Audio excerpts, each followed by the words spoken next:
What's up, brother? Today I'm going to give you the best workout split to get jacked as fast as possible. Now, a lot of people I know think that workout splits don't matter, that just train hard, it doesn't matter.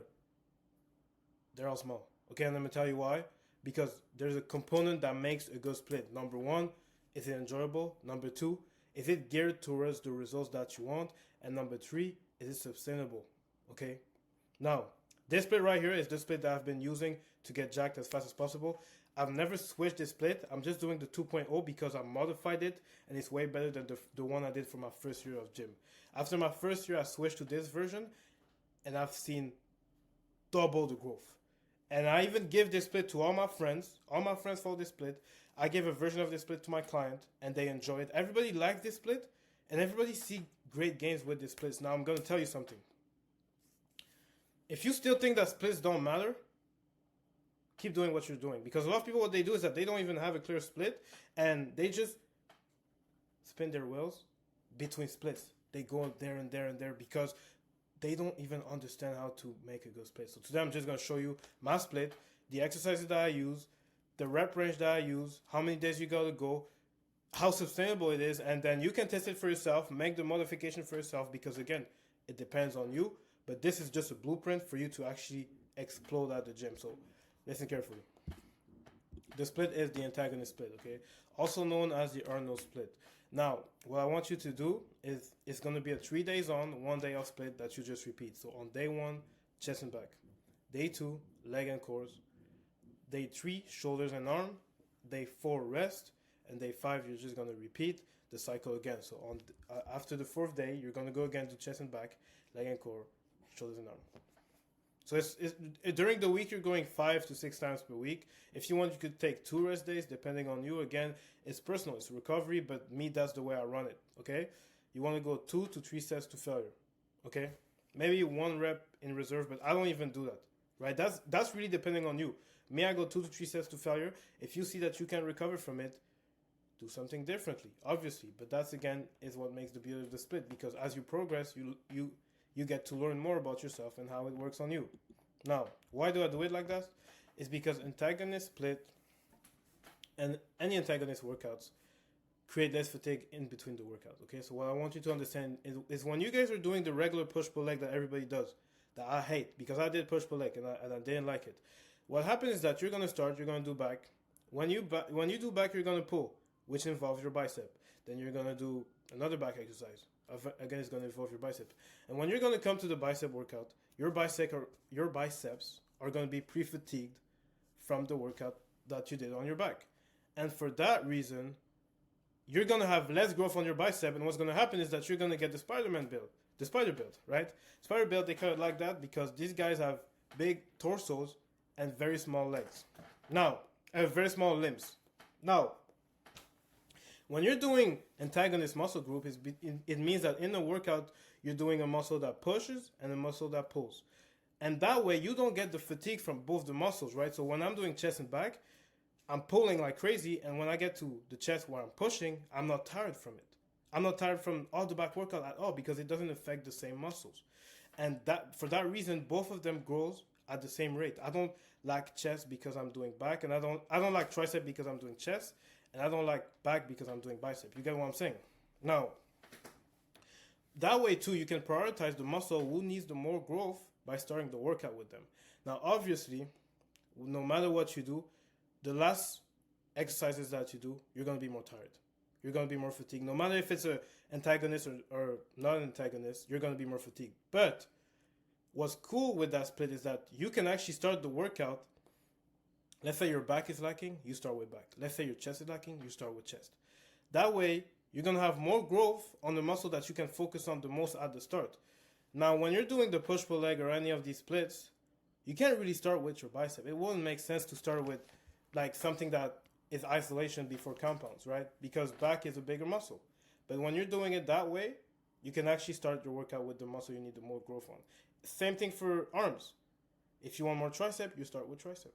You want more bicep, you start with bicep. I would recommend starting with shoulders because this is the muscle you overall want the most growth on for aesthetics. That's something else. it's also easily supersetable. A superset is basically a workout that you're gonna do. You're gonna do one exercise, and without taking a break, you're gonna do straight up another one, right? So if I'm doing pull-ups, I can superset it with the chest flies because it doesn't affect the same muscle, and that way you're shortening the time that you're in the gym at. And sometimes that's what we want to do. Me, I like being at the gym, but sometimes after work, I'm tired. I want to make it fast, and I have the choice. I have the option. I can superset it. But you can superset when you're doing the same muscle group because now you're just pulled. You're a bit fatigued, and now you're gonna pull again for your bicep work. It doesn't work. You're gonna realize something. You're actually gonna next time you go train, whether it's tomorrow. I hope it's tomorrow, right? Monday. I hope it's tomorrow. Next time you go train and you do the push-pull leg, watch how less focused you are towards the end of the workout. How much less like intensity you give to the bicep curl compared to when you were doing the lat pull-downs. Like notice it. And that's because after a while you get fatigued. You just want to get it over with. You're a bit more sluggish, and it happens to everybody. When you superset it, it doesn't happen, and you spend less time at the gym. So the time that you towards the end, when you go past when you get to the last sets, you're gonna realize that it's basically almost junk volume. So you really want to make sure at the end you have a lot of energy still. And supersetting is just a great way to keep your energy during the workout. So the arm day also allows for an increased focus on your arm. So it means more arm growth, right? You get a full day to completely isolate your arm. That's all you're doing during that day. Only arm. And you can go as heavy, like as precise as you want, as many exercises as you want. And that really helps with your growth because now you don't have to do arms at the end of your chest, at the end of your back. You're just doing it on a full day, intense focus. And everybody that I see use this split, they have big arms. And I'm going to tell you something, the thing that actually makes a physique impressive is actually if the physique is arm dominant. If your physique is arm dominant, it's going to make it look impressive, okay? The leg day in between, it allows the upper body to recover from the previous day, okay? So I used to do chest back, shoulders and arm, legs. Then chest back, shoulders and arm, legs. Now what I started doing is chest back, leg in between, shoulders and arm. That way I have a little day in between where I'm not touching my upper body and I can actually properly rest it.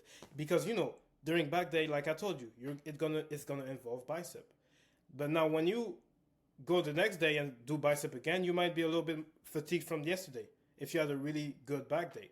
But when you put a leg day in the middle, you give yourself a little break, and then you can go straight back into a big pulling movement, which is going to be bicep. Also, the workouts are shorter, right? The workouts are shorter because, again, you can superset. And you just spend less time at the gym. If you do it right, it shouldn't take you more than an hour. Except on the arm day, which takes sometimes a little bit longer if you're going to add forearms. But most likely, 1 hour, and the leg days are like 45 minutes. And lastly, brother, it's super enjoyable. Like imagine you come on one day, you do chest and back, you kill your chest, you kill your back, you feel that pump from the front and from the back. Pause. And then you put the leg day in between. Because obviously, nobody wants to really do leg. And when it's at the end of the week, it's like, nah, I got to end my week with it. Now you get to like eat the frog in the middle. And at the end of the week, you end your like cycle with an arm day, which is like the most fun day ever. Like all you're doing is tricep, bicep, the pump is crazy, you feel crazy, you look at your arms, they're crazy. It's the most enjoyable split. I know a lot of people despise it because they go to a gym and it's boring to them.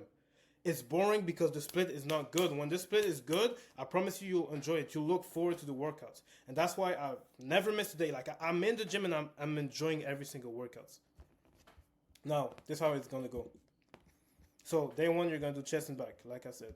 Let me do this for you. So, for the back, pretty simple. Weighted pull-ups or lat pull-downs.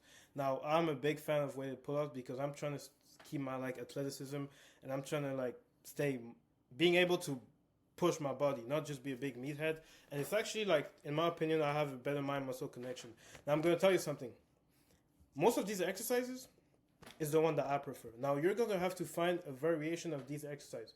So, a pulling movement from the top. Another one could be lat pull-downs. There's going to be a single arm row variation where you're keeping your elbow like tucked to the side and you're almost like flashing your lats. You're almost flashing your lats. You don't have to go all the way back down, but you really want to keep it on the side. If it would be for the upper back, you keep it a bit more like this.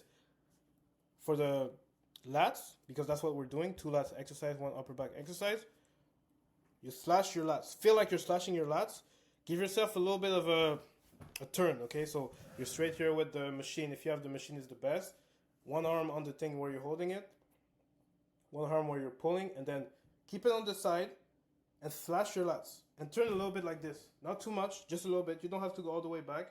Then come back at the front and repeat this movement. Your lats will go like crazy. Like that's what makes your lats show up from the front, okay? And then you want to do any upper back variation. This could be seated rows. This could be T-bar rows. This could be regular rows. This could be Smith rows.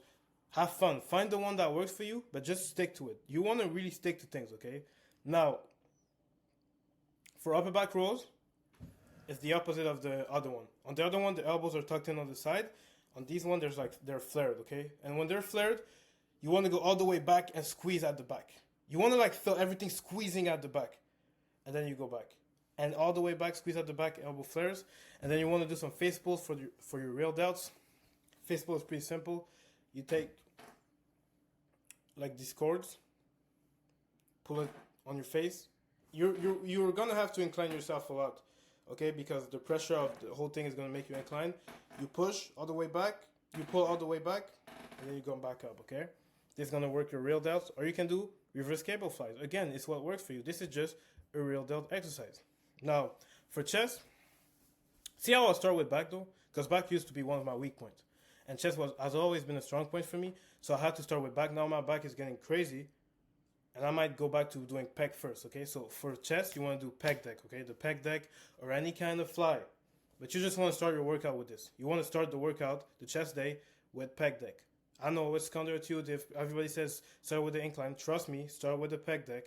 And afterwards, go to the incline press. The pec deck is going to work your whole chest. You're going to feel it in your whole chest. What you want to remember is that you want to keep your arm straight at the top, 90 angle at the bottom, straight at the top, 90 angle at the bottom, straight at the top, okay? And then the incline press, or incline Smith, or incline dumbbell, or incline anything, as long as it's inclined for the upper chest, okay? Again, the bench at 30 degree to 45 degree angle. Flare your arms at a 45 degree angle, all the way back, all the way up on the bench, okay? I'll do some actual videos on that. I'm trying to explain to you here with just like my images, but you know what I'm saying, okay? And then you want to end with either dips, flat bench. I'd recommend doing it with you can even do like up to down cable rolls, cable flies, excuse me. But dips, chest dips is really solid. Now, after that day, you're going to do legs and abs, okay? Legs and abs, you don't have to overcomplicate legs. The reason why your legs are small is because you're skipping legs. I used to think that my legs were small because I didn't know what leg workout or I didn't to do 20 leg exercise. You don't. You actually just need to train heavy. Most people, what they do on legs is that you don't train heavy. You train actually with less intensity, and that's why they don't grow. It's not because of the exercises, or it's just because you don't train as hard as you do with your upper body. And fair enough. Fair enough. It's kind of hard to push because even when you're squatting, like the bar is on your back, you don't want to die. So the ability to go to failure is a bit less, and you're a bit more tired, and sometimes it's even cardio. But you have to go as heavy as you do on your upper days. Like a trick that I like to use to go to failure is to always give myself a number in mind. Okay, so it's like sometimes I used to catch myself on leg days doing like, I'm doing it like, and I'm just like not really training. I'm just doing the sets until I'm done. But then you want to put some heavy weight and give yourself like 7. And then you don't stop until you do 7. You're going to push until you get that 7. Even if it moves from an inch, you're not stopping until you get that 7. And that way is going to help you push, okay?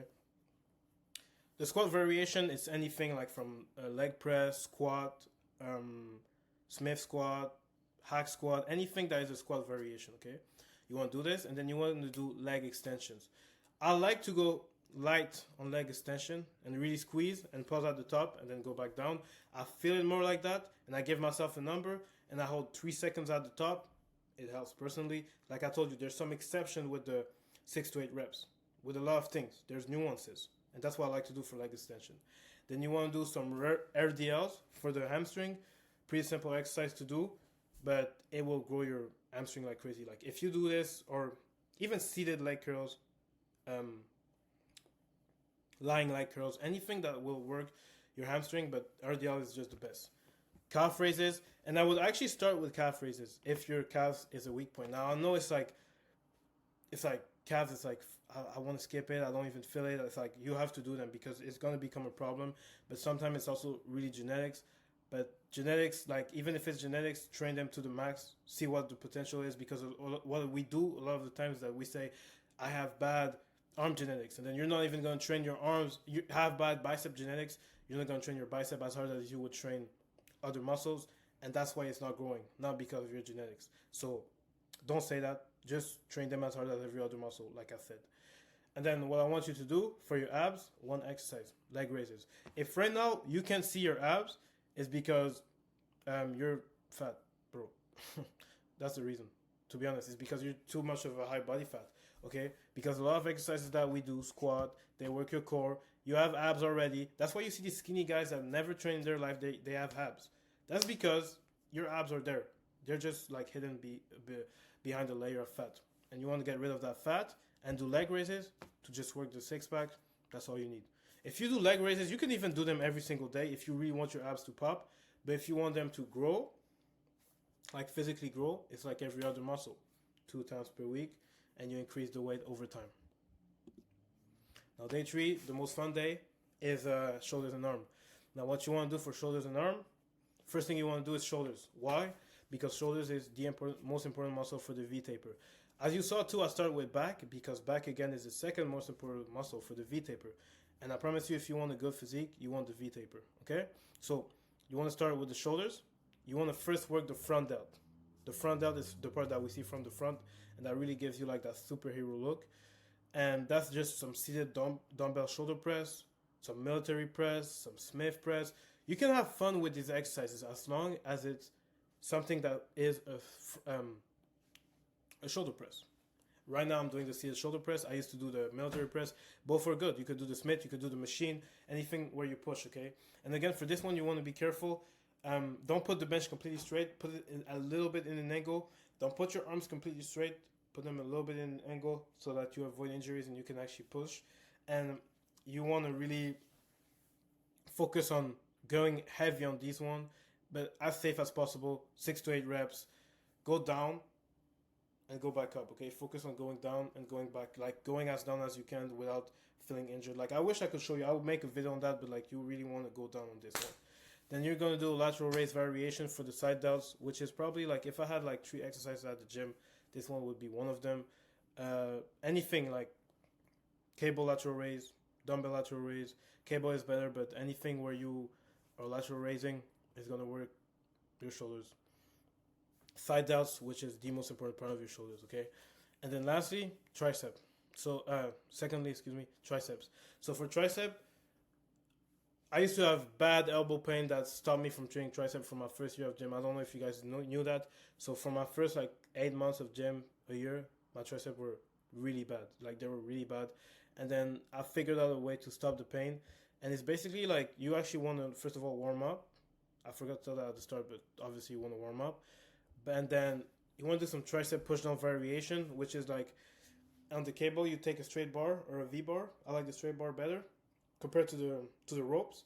And then you just push down, elbows tucked in the side. You incline yourself a little bit, right? It's gonna look a little bit suspect. You incline yourself a little bit, and then you try and like make the cable touch your nose, but not really legit touch your nose. But you know what I mean. You want it to be as close as your nose as possible. Push down, pause.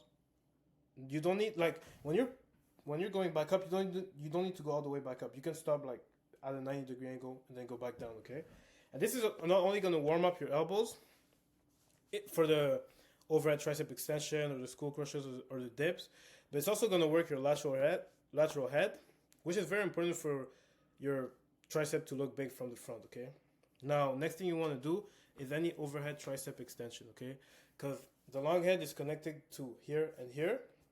And by pressing it overhead, that's the only way that you're going to hit it completely, okay? And for me, the best one is the one with the cable. You can do it with a dumbbell. You can do it with a machine or, I don't know, like a barbell, anything. But cable is the best one. And you want to go as down as possible, go as up, and then again pause, keep your elbows tucked in on the side, and focus on really squeezing out the top. Okay. Now you want to end this with either some tricep dips or some skull crushers. Okay. Tricep dips compared to regular dips, they're a little bit less inclined. You're a bit more straight, and you're focusing more on going all the way up and pausing out the top, while the pec dips would be more, you're a bit more inclined and you're focusing more on going slowly down. Okay. And then skull crushers, which is in my opinion better, is just like you're laying on the bench and you're just skull crushing your skull. Okay. Crushing your skull. So then you want to finish with bicep. All you need is a bicep. For a bicep is a hammer curl variation and a preacher curl variation. Hammer curl is basically when your arms are like this instead of like this, right? A lot of people do this for bicep. Put your arms like this, either with a cable or with the dumbbells, and it's gonna work a muscle under your bicep. It's gonna work your forearm, and it's overall gonna make your bicep way more bigger and way more wider, which is what you want. You want wide bicep from the front. And then lastly, you want to do a preacher curl variation, which is when your arms is at the front of you. So either on the bench like this, you're on the bench, and then you're just curling in front of you like this, with the machine, with the dumbbell, with the barbell, with anything. Like I told you, you gotta find what works for you, because if you don't like an exercise, you're not gonna keep doing it. And if an exercise is not working for you, you're not gonna keep doing it. But there should be a variation of these. There's a lot of variation for every exercises that I just put right here. So there's no way that you're not gonna find something for you. Like for the seated dumbbell curl, dumbbell shoulder press, you could do it with the barbell standing. You could do it with the Smith. You could do it with the machine. Like, there's no way you don't like one of them. And if you don't, you gotta check your test, because you just don't like working out, okay?